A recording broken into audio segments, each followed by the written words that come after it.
اعوذ باللہ من الشیطان الرجیم، بسم اللہ الرحمن الرحیم۔ السلام علیکم ناظرین، آج کی ویڈیو میں ہم واقعہ کربلا بیان کریں گے۔ حضرت امام حسین رضی اللہ تعالیٰ عنہ کے خطبات اور مکتوبات کا آغاز مدینہ سے ہی ہو جاتا ہے۔ آپ رضی اللہ تعالیٰ عنہ کا سفر مدینہ سے مکہ اور پھر مکہ سے کربلا کی جانب تھا۔ اہل مدینہ نے آپ رضی اللہ تعالیٰ عنہ کو مدینہ میں ہی رہنے کا مشورہ دیا تھا، لیکن آپ رضی اللہ تعالیٰ عنہ کو معلوم تھا کہ شہادت کا یہ سفر کربلا پہنچ کر مکمل ہوگا، اور ہر دور کا حقیقت پسند، حریت فکر کا دلدادہ اور سچائی کا متلاشی کربلا سے روشنی حاصل کرے گا۔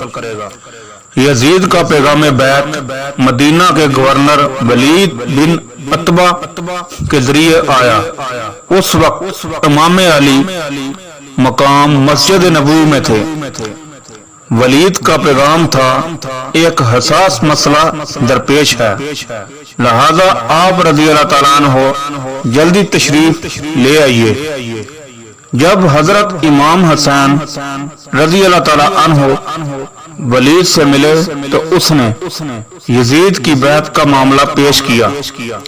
آپ رضی اللہ تعالیٰ عنہ نے فرمایا، مجھ جیسا شخص کسی صورت بھی اس کی بیعت نہیں کرے گا۔ گویا امام علی مقام رضی اللہ تعالیٰ عنہ یزید کی بیعت اور اس کی حکومت کو غیر قانونی سمجھتے تھے۔ آپ رضی اللہ تعالیٰ عنہ نے یزید کی حکومت کے خلاف اپنے انقلابی موقف کا مکمل اظہار کیا۔ ایوان و انصار کی کمی، لوگوں کی بے وفائی اور عوام الناس پر شائع خوف و ہراس کو جانتے ہوئے بھی اس راستے کا انتخاب کیا جو آپ رضی اللہ تعالیٰ عنہ کا پاک و پاکیزہ خون رائگاں نہیں گیا، اور اپنی وسیع پروپیگنڈا مشینری کے باوجود حکمران اسے چھپا نہ سکے۔ ولید بن عتبہ سے ملاقات کے بعد آپ رضی اللہ تعالیٰ عنہ کو یقین ہو گیا کہ حکمرانوں نے بیعت کے سلسلہ میں تصادم کے راستے کی ابتدا کر دی ہے۔ حضرت امام حسین رضی اللہ تعالیٰ عنہ نے مدینہ سے مکہ روانگی کا فیصلہ کر لیا، اور روانگی سے قبل قبر رسول صلی اللہ علیہ وسلم کی زیارت کے لیے تشریف لائے اور ارشاد فرمایا، بار الہ، یہ تیرے نبی صلی اللہ علیہ وسلم کی قبر ہے، اور میں تیرے نبی کا نواسہ ہوں، اور جو کچھ میرے لیے پیش آیا ہے تو اس سے آگاہ ہے۔ میں نیکی اور بلائی سے پیار کرتا ہوں اور برائی سے نفرت۔ اے ذوالجلال والاکرام، اس قبر اور صاحب قبر کے واسطے سے تجھ سے درخواست کرتا ہوں کہ میرے لیے وہ راہ پسند فرما جس میں تیری اور تیرے رسول کی رضا اور خوشنودی ہو۔ مدینہ منورہ سے آپ رضی اللہ تعالیٰ عنہ کی روانگی کے فیصلے کی اطلاع پر جب اہل مدینہ کی کچھ مقتدر شخصیات نے آپ رضی اللہ تعالیٰ عنہ کو بیعت یزید کا مشورہ دیا تو آپ رضی اللہ تعالیٰ عنہ نے فرمایا، میرے والد گرامی نے رسول صلی اللہ علیہ وسلم کی ایک روایت بیان کرتے ہوئے اپنے بارے جانے اور اسی طرح میرے مارے جانے کی اطلاع مجھے بھی دی تھی، اور والد محترم نے یہ بھی فرمایا تھا کہ میری قبر ان کی قبر کے نزدیک واقع ہوگی۔ کیا آپ یہ سمجھتے ہیں کہ جو چیز آپ کو معلوم ہے میں اس سے بے خبر ہوں؟ خدا کی قسم میں کبھی ذلت اور پستی برداشت نہیں کروں گا۔ اور جب میری والدہ فاطمہ زہرا رضی اللہ تعالیٰ عنہا روز قیامت اپنے والد سے ملیں گی تو ان کے حضور اس سلوک کی شکایت کرے گی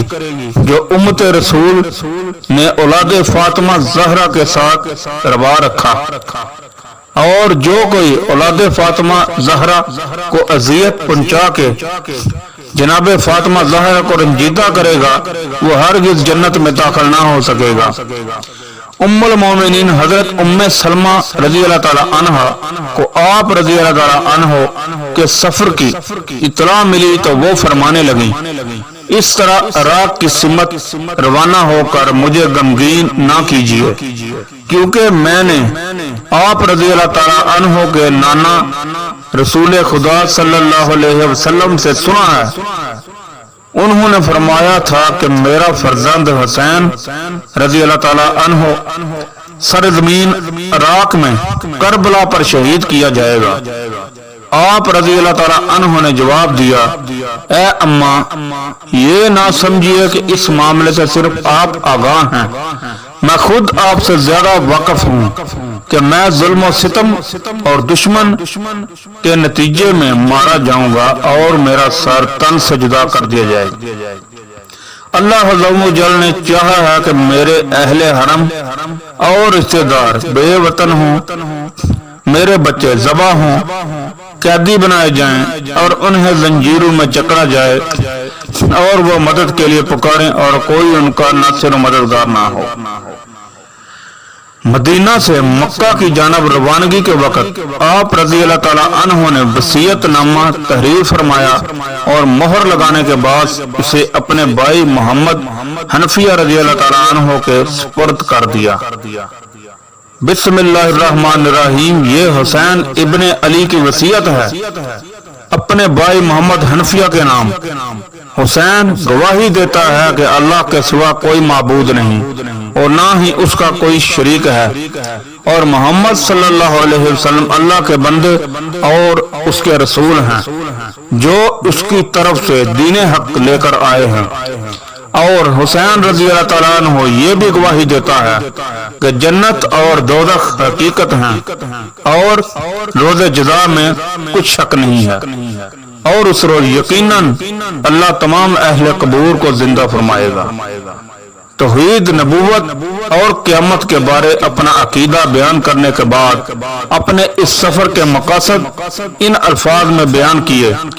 مدینہ سے میرا نکلنا خود پسندی اور تفریح کی غرض سے ہے اور نہ ہی فساد اور ظلم و ستم میرا مقصد ہے۔ میں تو اس لیے نکلا ہوں کہ اپنے نانا کے دین کو بچانے کی خاطر، اور نہ ہی اس کا کوئی شریک ہے۔ محمد صلی اللہ علیہ وسلم اللہ کے بندے اور اس کے رسول ہیں جو اس کی طرف سے دین حق لے کر آئے ہیں۔ توحید، نبوت اور قیامت کے بارے میں اپنا عقیدہ بیان کرنے کے بعد یہ الفاظ بیان کیے، مدینہ سے میرا نکالنا خود پسندی اور تفریح کی غرض سے ہے اور نہ فساد اور ظلم و ستم میرا مقصد ہے۔ میں تو اس لیے نکلا ہوں کہ اپنے نانا کی امت کی اصلاح کروں، میں چاہتا ہوں کہ امر بالمعروف و نہی عن المنکر کو انجام دوں، اور یوں اس انجام دہی میں اپنے نانا اور اپنے والد گرامی کی سیرت کی پیروی کروں۔ اب اگر کوئی میری دعوت کو حق سمجھ کر قبول کرے تو اس نے اللہ کا راستہ اختیار کیا ہے، اور اگر میری دعوت مسترد کر دے تو میں صبر کروں گا یہاں تک کہ اللہ میرے اور ان افراد کے درمیان فیصلہ کرے، اور اللہ بہترین فیصلہ کرنے والا ہے۔ اے برادر، یہی آپ کے لیے میری وصیت ہے، اور میری توفیقات تو صرف اللہ کی جانب ہیں، اسی پر میرا بھروسہ ہے اور اسی کی جانب مجھے پلٹنا ہے۔ ابن کولویہ نے کامل الزیارات میں تحریر کیا ہے کہ حسین رضی اللہ تعالی عنہ ابن علی نے مکہ سے اپنے بھائی محمد بن حنفیہ اور بنی ہاشم کے دوسرے افراد کے نام یہ خط لکھا۔ بسم اللہ الرحمن الرحیم، حسین ابن علی کی طرف سے محمد بن علی اور ان کے ہمراہ رہنے والے بنی ہاشم کے دوسرے افراد کے لیے، اما بعد جو کوئی اس سفر میں میرے ساتھ آئے گا وہ شہید ہو جائے گا اور مجھ سے علیحدہ رہے گا، جو مجھ سے علیحدہ رہے گا وہ کبھی کامیابی حاصل نہ کر سکے گا۔ والسلام۔ کوفہ میں حضرت امام حسین رضی اللہ تعالیٰ عنہ نے اپنے سفیر مسلم بن عقیل رضی اللہ تعالیٰ عنہ کو متعین فرمایا۔ انہوں نے کوفہ کے حالات دیکھ کر ایک خط آپ رضی اللہ تعالیٰ عنہ کی خدمت میں ارسال کیا۔ جس کے جواب میں آپ رضی اللہ تعالیٰ عنہ نے تحریر فرمایا، میں نے آپ کے سپرد جو کام کیا تھا آپ بلا خوف و خطر اسی سمت بڑھتے چلے جائیں، والسلام۔ طبری نے تحریر کیا ہے کہ 9 محرم جمعرات کے دن عصر کے وقت عمر ابن سعد نے حملے کا حکم دیا اور اس کے لشکر نے آگے بڑھنا شروع کر دیا۔ حضرت امام حسین رضی اللہ تعالیٰ عنہ اس وقت اپنے خیمے کے باہر تلوار پر ٹیک لگائے بیٹھے ہلکی سی نیند میں تھے، جب حضرت زینت رضی اللہ تعالیٰ عنہ نے لشکر کا شور سنا تو امام رضی اللہ تعالیٰ عنہ کے نزدیک تشریف لائیں اور عرض کیا، اے بھائی دیکھیے دشمن خیموں کے قریب آ گیا ہے۔ آپ رضی اللہ تعالیٰ عنہ نے سر اٹھایا اور پہلے یہ جملہ ارشاد فرمایا، میں نے رسول اللہ کو خواب میں دیکھا ہے جو مجھ سے فرما رہے تھے کہ میرے فرزند تم جلد ہی میرے پاس آ جاؤ۔ اس کے بعد اپنے بھائی حضرت عباس رضی اللہ تعالیٰ عنہ سے فرمایا، میں تم پر قربان جاؤں، سوار ہو کر جاؤ، ان سے ملو اور پوچھو کہ کیا چاہتے ہیں۔ حضرت عباس 20 آدمیوں کے ساتھ دشمن کی طرف گئے اور ان کے قریب جا کر ان سے آگے بڑھنے کا سبب دریافت کیا۔ سپاہیوں نے جواب دیا، امیر کی طرف سے تازہ پیغام آیا ہے جس میں کہا گیا ہے کہ یا تو آپ لوگ بیعت کریں گے بصورت دیگر اسی وقت جنگ شروع کر دیں گے۔ حضرت عباس رضی اللہ تعالیٰ عنہ کے جواب لانے پر آپ رضی اللہ تعالیٰ عنہ نے فرمایا، ان کے پاس واپس جاؤ اور ممکن ہو تو اس ایک رات کی مہلت مانگ لو اور جنگ کو کل صبح تک کے لیے ٹال دو تاکہ آج کی رات ہم اللہ کے ساتھ راز و نیاز میں بسر کریں۔ خدا جانتا ہے کہ مجھے نماز، تلاوت قرآن اور کثرت سے دعا اور استغفار کس قدر پسند ہے۔ عاشور کے دن جب جنگ نے شدت اختیار کر لی اور حسین رضی اللہ تعالیٰ عنہ ابن علی رضی اللہ تعالیٰ عنہ کو کٹھن حالات کا سامنا ہوا تو امام رضی اللہ تعالیٰ عنہ کے اصحاب کی کیفیت یہ تھی کہ جوں جوں جنگ میں شدت آ رہی تھی ان کے چہروں کے رنگ نکھرتے چلے جا رہے تھے،